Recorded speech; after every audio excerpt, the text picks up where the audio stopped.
Olá pessoal, vamos dar início às nossas aulas sobre acréscimo de tensões no maciço terroso, tá? Que na verdade é o primeiro tópico que deve ser abordado no curso de Mecânica 2, tá? Por conta de questões de laboratórios, a gente invertia, né? Colocava primeiro o adensamento. Mas para o cálculo do adensamento, a gente precisa necessariamente conhecer qual é o acréscimo de tensões, né? E por isso o ideal é a gente aprender isso daí antes. Bom, então vamos já nisso aqui. Então, como introdução, tá, pessoal? Vou fazer algumas revisões. Lembrando que vocês, de Mecânica dos Solos 1, vocês já viram alguma coisa de tensões, né? Tensões no solo. Tensão total, tensão efetiva. Mas nós vamos aqui dar uma revisada nessa pequena introdução, tá?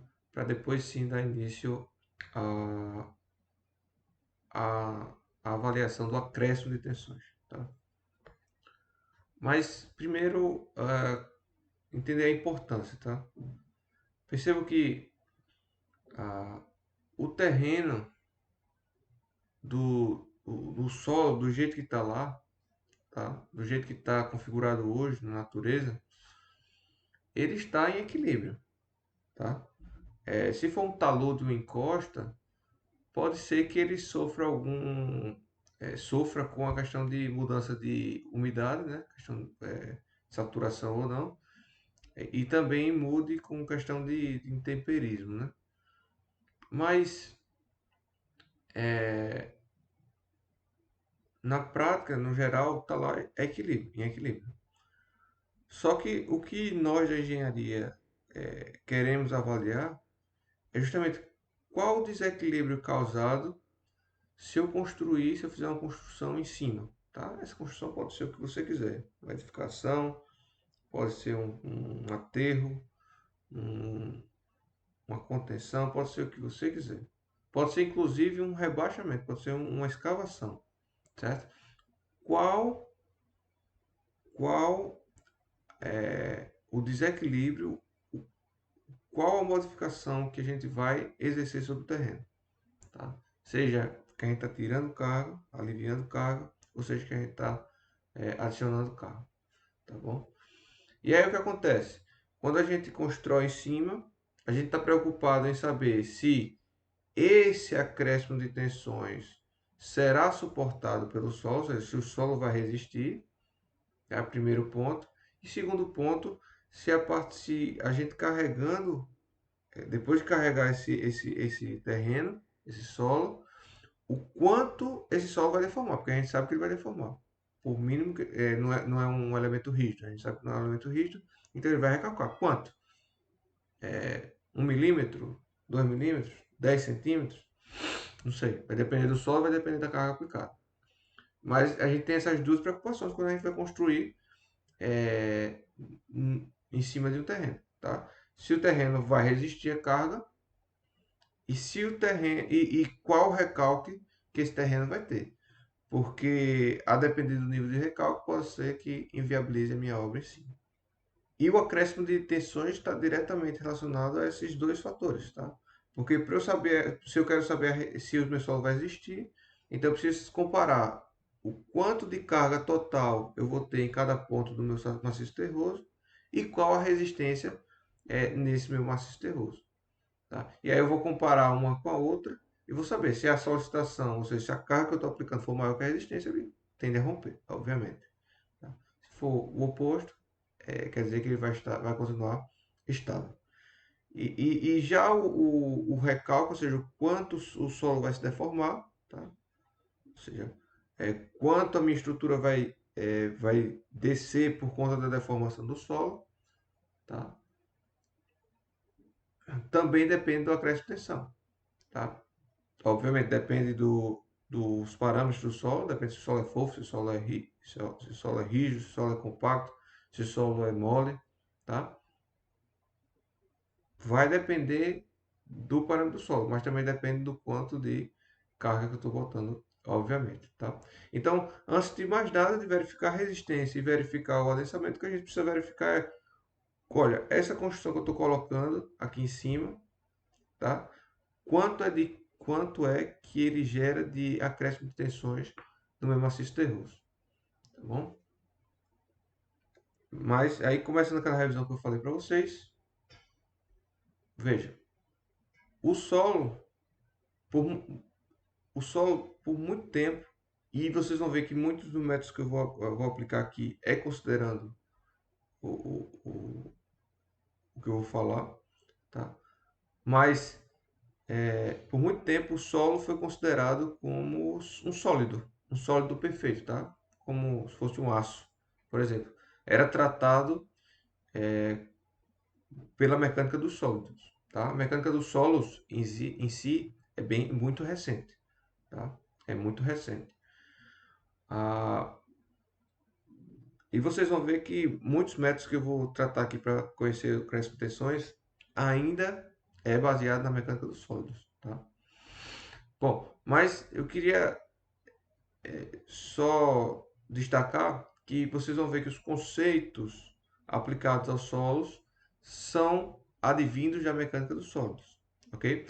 Mas há uma separação entre as duas disciplinas no momento que a gente considera que o solo, na verdade agora não é um maciço, tá? Não é uma coisa homogênea, e sim é um meio particulado, ou seja, você tem partículas, você tem grãos de solo. Esses grãos estarão em contato uns com os outros e isso é o que vai dar o equilíbrio do maciço, tá? O equilíbrio entre os grãos, tá? O contato entre os grãos. Esse contato se dá por atrito, certo? E se dá por adesão, tá? No caso de argila, tá? Então, atrito não tem muito o que explicar, né? Atrito, um grão comprimindo o outro, né? Se você tende a deslizar um sobre o outro, vai existir uma resistência de isolamento devido a esse atrito, ok? E adesão para solos argilosos especificamente, tá? Eu vou falar melhor isso daí na aula de resistência, tá? Eu não sei se vocês já abordaram isso em mecânica de solos 1, acredito que sim. Mas a adesão dos solos argilosos se dá basicamente por conta do tamanho de suas partículas e da sua forma também, da dimensão e da sua forma. Eu vou falar melhor lá quando eu for falar de resistência, mas basicamente, quando você tem uma partícula muito pequena, pessoal, ela tende a se aglomerar, tá? A ter uma adesão umas com as outras, devido à questão dessas tensões superficiais. Bom, mas o solo também possui vazios. Fica bem claro aqui, ó, se a gente pegar essa superfície aqui, tá, que foi destacada, a gente vê que tem pontos que não há contato com sólido a sólido, grão a grão, certo? São vazios. Esses vazios, você sabe, pode estar com ar, se for um solo seco, e se for um solo saturado, saturado vai estar cheio de água. Ou pode estar parcialmente com água, parcialmente seco, tá? Nesse caso aqui, ó, tem água, né? Nesse exemplo aqui, a água está até superior ao nível do terreno, tá? E você teria então esses vazios aqui preenchidos com água, tá? Então, se a gente pega nessa superfície aqui, que foi destacada, tanto o contato grão a grão gera tensões, transfere tensões de uma camada para outra, quanto a tensão hidrostática da água, ou seja, um lado aqui, se a gente dividir esse vazio em dois, um lado da água vai transferir esforço para esse outro lado da água aqui, tá bom? Então, é como se a água também, entre si, tá, transferisse as tensões, beleza? E aí a gente vai dividir, acho que vai ver mais para frente aqui, sendo que, já para adiantar, a gente vai dividir a tensão total, né, que é a tensão que está atuando nesse conjunto todo, em tensão efetiva, que é a tensão contato grão a grão, e na tensão e na poropressão, tá? Ou pressão neutra, que é a tensão transmitida pela própria água. E aí, pessoal, a gente vê o seguinte, ó, que a tensão normal, definição, vão ser as tensões, as forças normais atuando acima de uma determinada seção, tá? Dividido pela área dessa seção. Tá? E a tensão de cisalhamento vai ser o somatório de tensões tangenciais dividido pela área de aplicação. Veja que o contato aqui das partículas, né, vão gerar forças resultantes ou tensões resultantes, a depender de quão, do, do, do campo de visão que você está atuando, tá? Mas perceba que vão gerar resultantes não verticais, tá? Porque vão gerar também tensões, esforços tangenciais, tá? Agora, esses tendem, se a superfície for horizontal, esses tendem a somatório zero, né? Somatório de tudo tende a zero. Beleza? Aqui tá melhor, tá? Então, a força aqui resultante devido ao atrito, ó, gera tanto a componente normal quanto a componente tangencial, tá bom? Agora, o que a gente faz, na verdade, como é que considera essa área? Eu vou somar essa área aqui, vou pegar essa área e vou calcular? Não. O que a gente faz é simplificação, né? A gente corta horizontal mesmo, como se estivesse cortando no meio do solo, no meio do vazio, tá? E considera essa seção transversal aqui, beleza? Aqui a gente vai pegar tanto o contato de grão a grão, quanto tensão dentro do grão, quanto o vazio, tá? O água, né? Então a gente simplifica por um corte, beleza? E aí, essas tensões que vão estar atuando no maciço vão se dividir em duas, como eu já falei aqui, né? A tensão, tá? Devido à existência lá do solo mesmo, do atual do solo, eu vou chamar aqui de, posso chamar de peso próprio, tá? Ou posso chamar de tensões geostáticas, tá? Geralmente eu chamo de tensões geostáticas, ou seja, as tensões que vão estar lá devido ao próprio solo, ou seja, se eu pego essa partícula aqui nessa profundidade de solo, toda essa camada aqui superior de solo está carregando ela, né? Tá fazendo um peso em cima dessa minha partícula no meio do maciço terroso, tá? Ou seja, o gráfico, portanto, vai ser assim, né? Tá? A depender da profundidade, quanto maior a profundidade, maior o peso que essa partícula está submetida do próprio solo, tá bom? E, portanto, maior a tensão. Só que também tem a carga que a gente vai colocar em cima desse terreno, né? Que é a que a gente chama de sobrecarga ou acréscimo de carga, que vai gerar um acréscimo de tensões. Essa, por sua vez, à medida que vai se aprofundando no maciço terroso, tende a ir diminuindo. Porque o que acontece é o seguinte, olha, nesse ponto aqui que eu aplico a carga, tá? Essa tensão aqui nessa superfície vai ser a máxima, certo? Vai ser a carga dividido por essa área aqui. À medida que vai se aprofundando, essas tensões vão se espraiando, certo? Vão se distribuindo.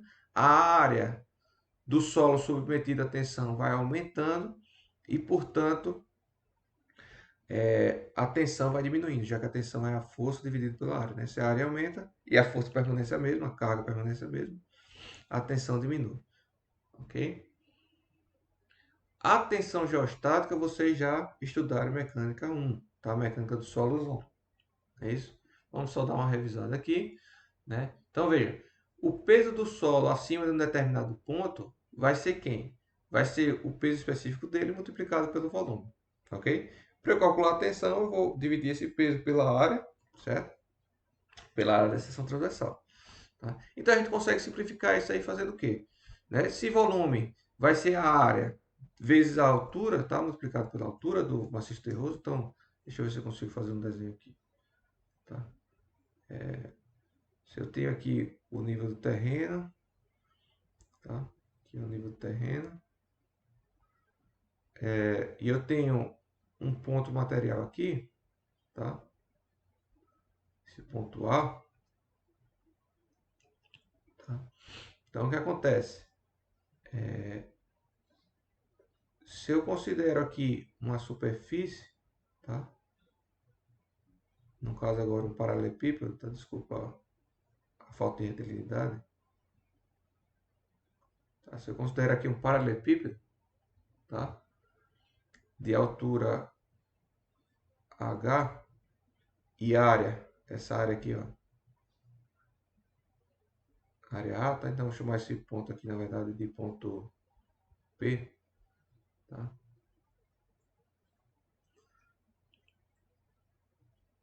Então, o meu volume desse prisma aqui, né, vai ser área vezes H, tá? E a tensão desse ponto vai ser justamente a força, tá? A carga, esse peso aí dividido pela área, tá? Que é a mesma área, só é a área aqui, ó, tá? Envolvendo esse ponto P, tá? Sendo a carga, né, peso específico vezes volume, e volume sendo área vezes H, então eu tenho peso específico vezes área vezes H, dividido por área, tá? Corto, então eu tenho aqui, ó, que a tensão geostática vai ser o peso específico do solo, tá? Acima do ponto que eu estou analisando, multiplicado por H. Se eu tenho mudança de solo, né? Ou seja, se eu tenho mudança de tipo de solo, por exemplo, aqui areia fofa e aqui um pedregulho, vai haver também mudança de peso específico, tá? Se há mudança de peso específico, obviamente que o meu gráfico eu vou ter que fazer algumas considerações, né? Isso daqui vai ser válido, por exemplo, aqui, né? Vai ser válido de 0 a 3 metros, tá? E eu vou ter que fazer outro valor desse aqui para 3 a 5 metros, né? Então, obviamente que isso aqui, pessoal, é uma função, né?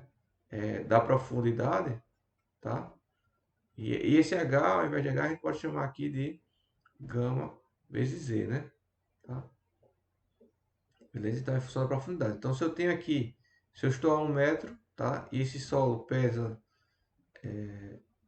16 kN por metro cúbico, quando eu tiver em 1 metro aqui, esse meu valor vai ser exatamente 16 kN por metro quadrado, tá? Se eu estou a menos 2, vai ser 32, né? Se eu estou a menos 3, vai ser 48. Agora, opa, em menos 3 aqui há uma mudança de solo. Então, veja, essa minha reta aqui, que obviamente que isso aqui é uma equação de uma reta, né, pessoal? Tá uma reta do tipo AX, né? Ou AZ, no caso. Então, se há uma alteração do meu coeficiente aqui, do meu gama, há uma mudança também da inclinação da reta, tá? E eu tenho que partir, né, do valor já da camada superior, né? Então, bom, nessa minha camada aqui, tá? Eu vou chamar sigma 1. A equação dessa minha reta seria 16 vezes a profundidade. Nessa minha camada 2 aqui,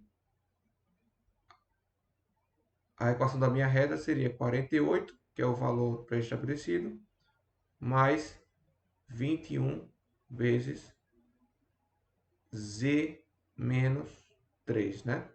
Porque eu tenho que considerar, ó, a profundidade a partir daqui, tá? Então aqui seria, perdão, aqui seria menos 4, tá? Então, na verdade, eu só vou considerar aqui, ó, 1 metro de solo, né? 1 metro de solo, tá bom? Então seria 4 menos 3, seria 1 metro de solo, multiplicado por 21, mais os 48. Então eu acho que isso aí é bem fácil, né? Bem tranquilo. Acho que vocês se lembram disso facilmente, tá?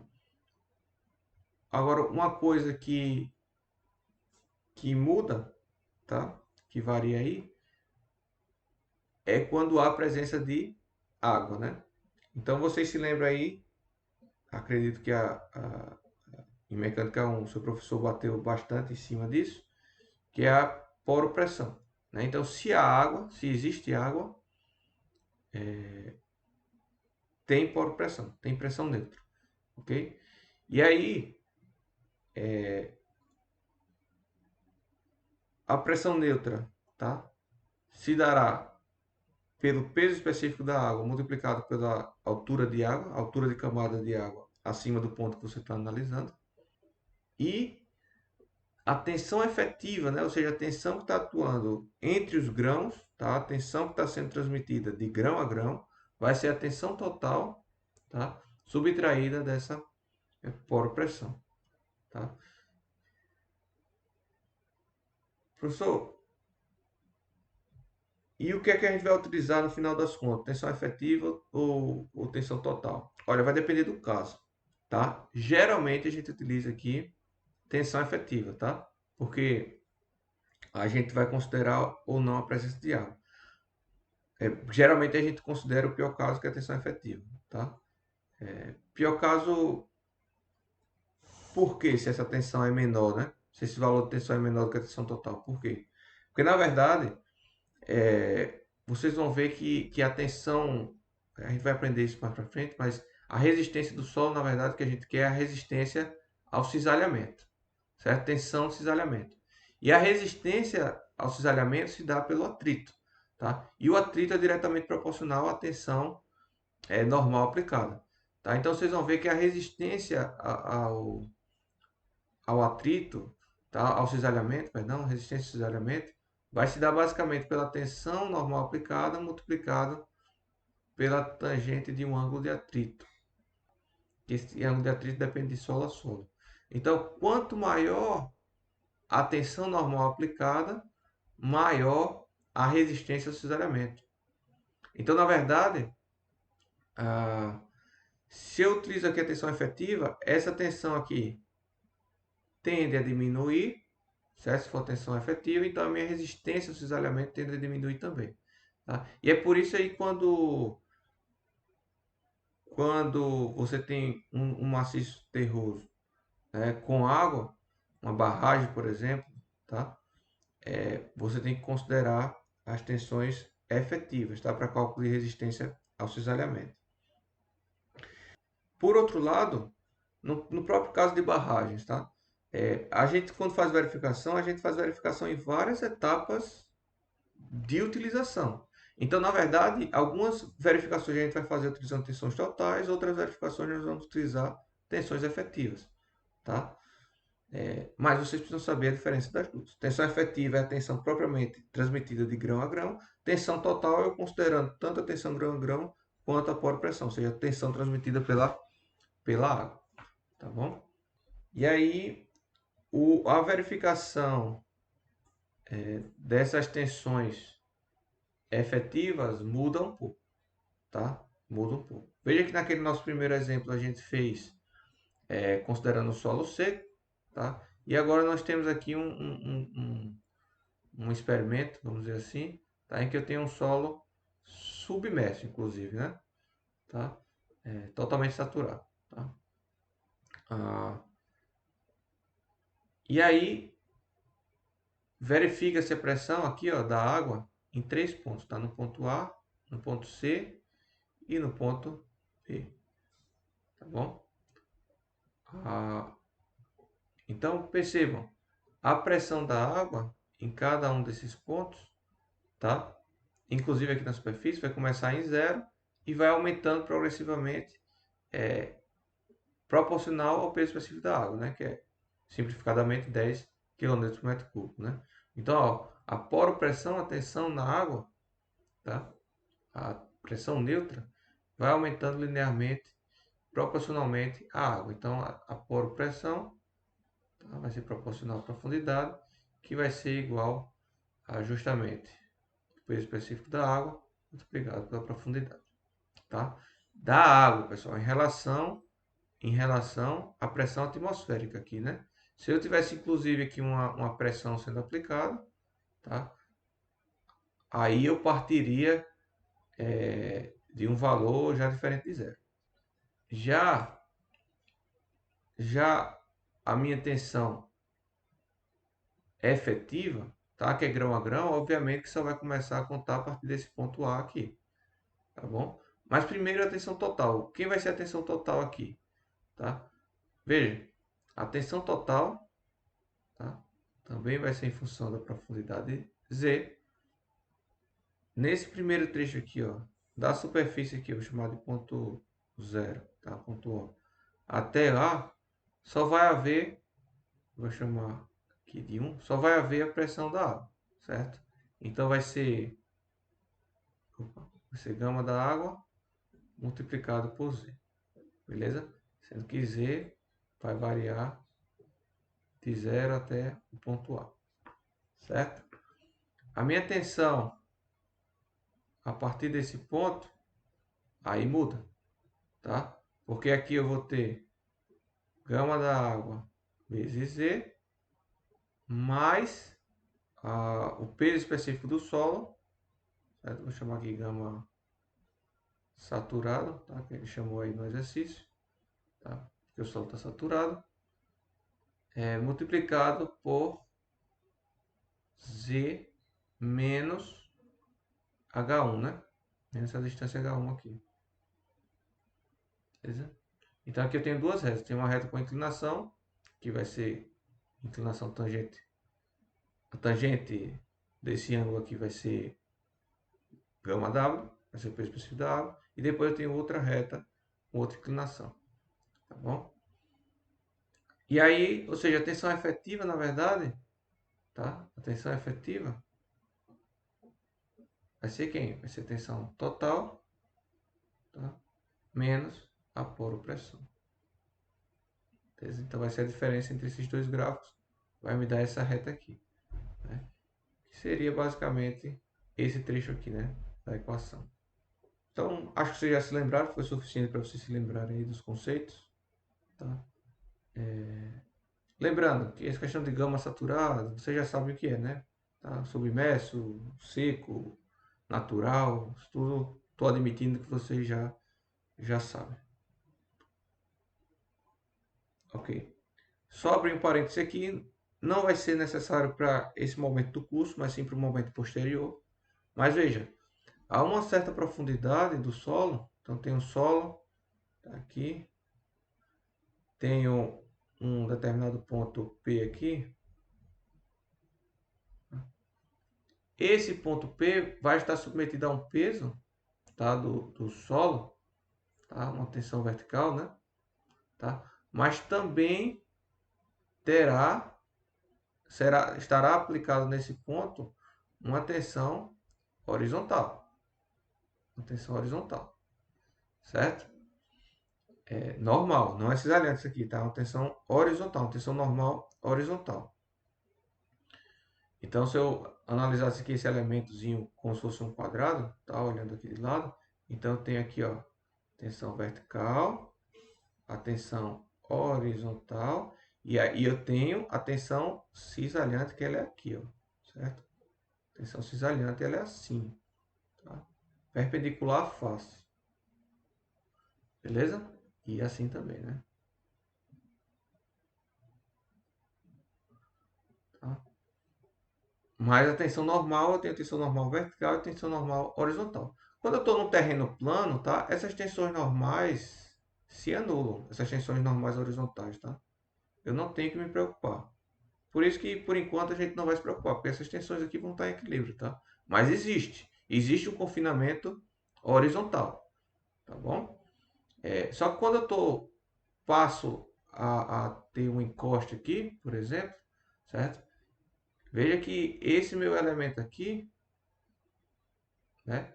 Ele não tem essa componente, ele tem essa componente horizontal aqui, mas não tem a do outro lado, né? E aí eu tenho uma situação de desequilíbrio. Então, a tensão horizontal vai ser fundamental quando a gente for calcular, for aprender lá empuxo, tá? E estabilidade de taludes, tá? É justamente esse o problema que a gente tem.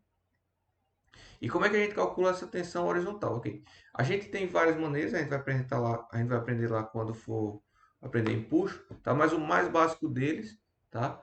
É, é o empuxo em repouso, que é justamente a relação entre a tensão horizontal e vertical, tá? E a depender do solo, a gente vai aprender a calcular posteriormente, tá? Isso aí vai variar de 0,3 a 3, tá? Geralmente é menor que 1, tá, pessoal?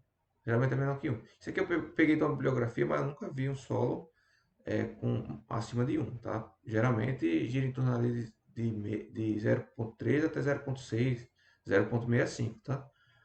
A tensão horizontal, pessoal, esse empuxo, tá? Essa relação entre tensão horizontal e vertical, vocês podem fazer um paralelo com água, tá? Então, por exemplo, se a gente tem um reservatório, tá?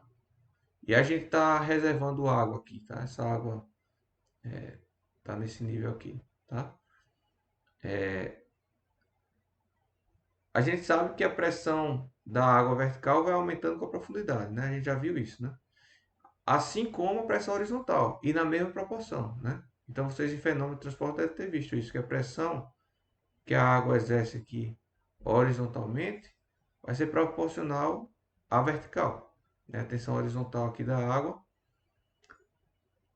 será proporcional à tensão vertical. No caso da água, e aí vai ser como? Vai ser a tensão horizontal igual a um coeficiente multiplicado pela tensão vertical, tá? Esse coeficiente aqui.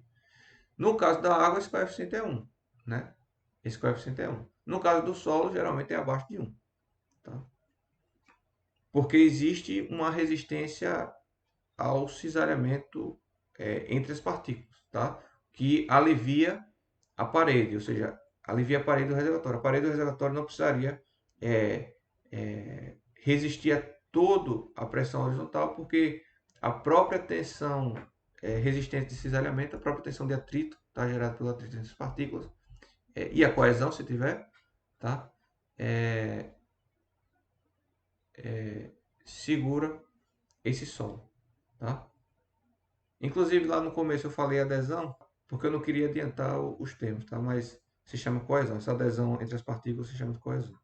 E aí se eu tenho um solo inclinado, né? Ou seja, uma encosta, um talude, alguma coisa assim, essas tensões não estão em equilíbrio, vai surgir tensões de cisalhamento, tá? Para equilibrar essas forças horizontais, como eu tinha explicado anteriormente. Mas eu não vou me aprofundar aqui, porque isso a gente tem um tópico exclusivo nessa disciplina para isso, tá? Que vai ser lá impulso de terra e estabilidade de talude.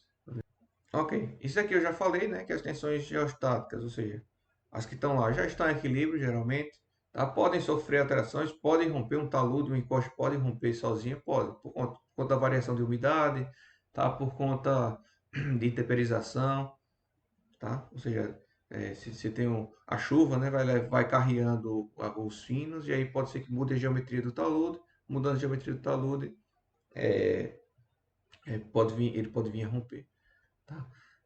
Mas assim, o que a gente vai se preocupar aqui por enquanto é com a questão de acréscimo de tensões, tá bom? Com acréscimo de tensões. Então, essa parte introdutória a gente para por aqui, tá? E no próximo vídeo aula a gente já começa a verificar os métodos para cálculo justamente desse acréscimo de tensões, tá?